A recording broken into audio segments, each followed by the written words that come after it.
نحمدہ ونصلی ونسلم علی رسولہ الکریم اما بعد۔ کتابوں کے اندر ایک حکایت لکھی گئی ہے، حکایت جیسی بھی ہے لیکن سبق آموز ہے اور عبرت حاصل کرنے والی ہے۔ ایک شخص کی ملک الموت یعنی موت کے فرشتے سے ملاقات ہوئی تو اس نے اس موت کے فرشتے سے کہا، جناب عزرائیل علیہ السلام سے، کہ صاحب آپ بھی اچھے ہیں، عجیب معاملہ ہے آپ کا، جب آپ کا دل کرتا ہے کسی بندے پر دھمکتے ہیں اور اس کی روح کو قبض کر کے لے جاتے ہیں۔ حالانکہ دنیا کا معاملہ تو یہ ہے کہ جب کسی بندے کو سزا دینی ہو اسے پہلے مطلع کیا جاتا ہے، خبردار کیا جاتا ہے، اس کی طرف کوئی نوٹس بھیجا جاتا ہے، کسی قاصد کو بھیجا جاتا ہے، لیکن آپ نہ کسی کو بتاتے ہیں، جب دل کرتا ہے آتے ہیں اور روح قبض کر کے لے جاتے ہیں۔ حضرت عزرائیل علیہ السلام نے فرمایا کہ تم سے یہ کس نے کہا کہ میں نوٹس نہیں بھیجتا؟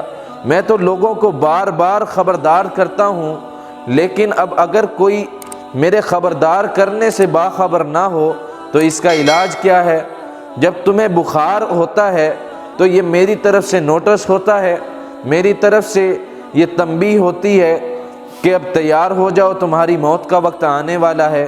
جب تمہارے سر میں درد ہوتا ہے تو اس کا بھی یہی معاملہ ہے کہ میری طرف سے نوٹس ہوتا ہے کہ تیار ہو جاؤ کہ موت کا وقت آنے والا ہے۔ جب تمہارے سر کے اندر سفید بال آتا ہے یہ بھی میری طرف سے نوٹس ہوتا ہے۔ اور قرآن کریم کے اندر وَجَاءَكُمُ النَّذِيرُ کا لفظ آیا ہے، اس کے بارے میں مفسرین کرام نے لکھا ہے کہ انسان کے اندر جو سفید بال آتے ہیں اس نذیر سے یہی مراد ہے۔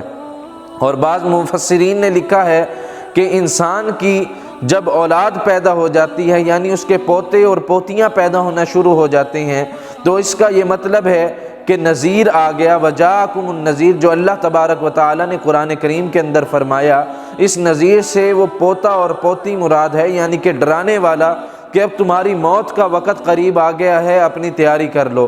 اور اس سب کو ایک عربی شاعر نے بڑے اچھے انداز میں بیان کیا ہے، تِلْكَ زُرُوعُ قَدْ دَنَا حِصَادُهَا، یعنی جب انسان کی اولاد پیدا ہو جائے، اس کے پوتے اور پوتیاں پیدا ہو جائیں اور انسان کا بدن کمزور ہو جائے تو اس کو یہ سمجھ لینا چاہیے یہ وہ کھیتیاں ہیں جن کے کاٹنے کا وقت آ گیا ہے، یعنی اس کی موت کا وقت آن پہنچا ہے۔ اللہ تبارک و تعالی ہمیں بھی موت سے پہلے موت کی تیاری کرنے کی توفیق عطا فرمائے۔ وما علی الا البلاغ۔